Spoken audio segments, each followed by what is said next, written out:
Hello বন্ধুরা, আসসালামু আলাইকুম। কেমন আছেন সবাই? আল্লাহর রহমতে আমিও ভালো আছি। আজ আপনাদেরকে ছোট মাছের চচ্চড়ি করে দেখাবো।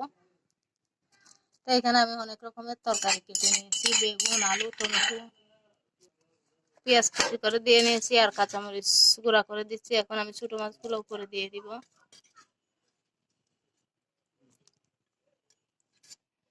এখানে আমি অনেক রকমের তরকারি দিয়ে নিয়েছি। তো এইভাবে কিন্তু ছোট মাছের চচ্চড়ি রান্না করলে অনেক বেশি মজা হয়। এইভাবে সবাই বাসায় ট্রাই করে দেখবেন কি মজা কিনা।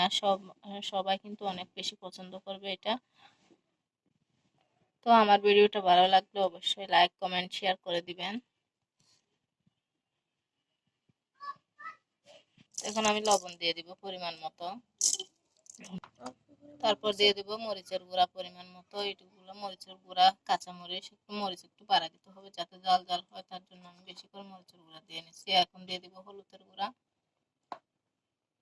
আর দিয়ে দিব ধনিয়ার গুঁড়া। ধনিয়ার গুঁড়া দেওয়া শেষ। এখন দিয়ে দিব পরিমাণ মতো তেল।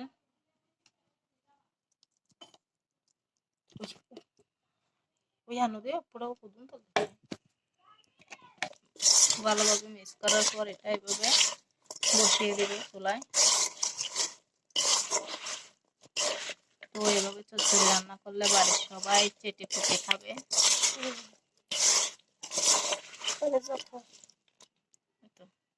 এখানে সামান্য পরিমাণে পানি দিয়ে এতটুকু বসিয়ে দিব। এটা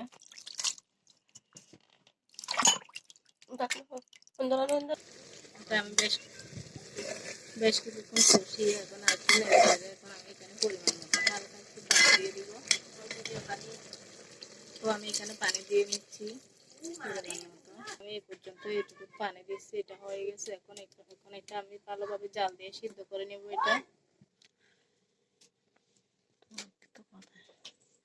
এখন আমার এই চচ্চড়িটা রান্না হয়ে গেছে, এটা পর্যন্ত থাকবে। তো সবাই ভালো থাকবেন, সুস্থ থাকবেন, এইভাবে বাসায় সবার ট্রাই করবেন।